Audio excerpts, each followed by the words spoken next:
Hi everyone, my name is Björkvin Benediktsson and I run Icelandic Embassy Studios with my studio partner Chase Welch. I also write audio production tips at audioissues.com, and today we've partnered up with Aston Microphones to show you how to create more powerful productions in your home studio using condenser mics. In this video we're going to talk about the importance of the condenser microphone, how it differs from the dynamic microphone, and why it's so great to use to get really nice sounding tracks whether you're recording vocals, acoustic guitar, or other acoustic instruments in your home studio. So what is a condenser? Condenser is a great type of microphone to use in home studio applications. So you can sort of think of them as your Swiss Army knife in your home studio, whether you're recording yourself as a home studio musician or recording other musicians that come into your studio and record their songs. So having at least one robust and versatile condenser is invaluable because you'll be able to use it on so many different instruments. So compared to a dynamic, the differences are mostly in the accuracy of the microphone. Condensers have greater response both in the frequency spectrum, capturing more of the high end compared to most dynamic microphones at least. And they also have a faster transient response, which means that they'll react better to faster sources such as a strummy acoustic guitar, and they'll also be able to capture the high-end brilliance and sheen of both of the acoustic guitar strings and your vocals. What that translates to overall is simply greater accuracy when it comes to capturing your instruments in the home studio. So today we have two large diaphragm condensers from Aston Microphones, and they are great for these home studio applications. They are great for home studio musicians that want professional sound at an affordable price. So what I have today is the Aston Origin and the Aston Spirit. And what's so cool about these guys, other than just how they look, is the built-in pop filter and this waveform mesh head here, which makes it easy to just get going right away. They also have these great end caps here, which lets you put them straight on a mic stand without needing a shock mount. So you can just screw them on there right away and get to work capturing an acoustic guitar or any other instrument you might want. So what I really like about these microphones is their frequency response. So they have a flat frequency response in the lows and the low mids and the mids, and they have nice boosts in the presence area of the high mids and sort of the high-end sheen of the high frequencies. What that means is that you can capture your instruments such as the acoustic guitar or the vocals, and you won't need to do a lot of EQ work during mixing to make them cut through the mix or sit well with the other instruments. So the main difference between the Origin and the Spirit is the polar pattern.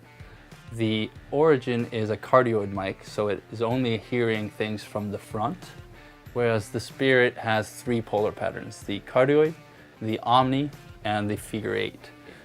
The omnidirectional pattern is great for when you want to have the microphone hear basically everything, because it'll listen in 360 degrees, so you can put it in the center of a room to capture a full band that's sort of around the mic. You can use it as a room mic for drums when you want to hear both the drums on one side and then everything else that's going on. You can also use it for gang vocals if you have multiple people in the band that they all sing, or they all do some sort of accents or some form of oohs or screams or whatnot, depending on the genre, of course. You can put them around the mic, and they it doesn't matter where they stand, the mic will pick it up from anywhere. And then the figure 8 is a great pattern as well. One of my favorite ways to use the figure 8 pattern is when you have dual lead vocalists. So you can put them in front of each other, so they're facing each other and singing into both the front and the back of the mic. The mic will be picking up each side the same way. And this is great for getting a great performance out of two vocalists at the same time, because they'll be able to see each other and they'll be able to sync up with each other, making the performance tighter and just better sounding in general. And because you don't need a pop filter necessarily for these mics, it makes the Spirit a smaller target, so they'll be able to see each other better.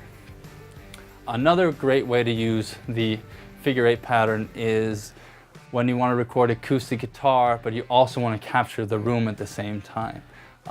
Say you are in a great sounding home studio that sounds really live and really makes your guitar sound great, but you want to capture the direct signal of the guitar as well. You can use the figure 8 pattern and place it maybe in the sweet spot around the 12th fret and capture the sort of direct sound of the guitar while also capturing the reflections of the room, making the acoustic guitar sound livelier and bigger in the mix.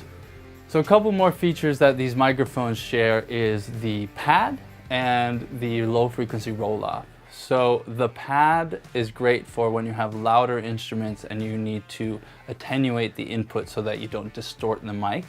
And the low frequency roll-off makes it so that you can cut off unnecessary low end, such as extraneous noise and rumble. Say you're recording vocals and your vocalist is shuffling around a lot.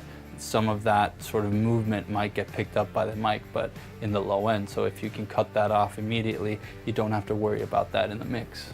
So I hope that makes you comfortable knowing when to use a condenser microphone.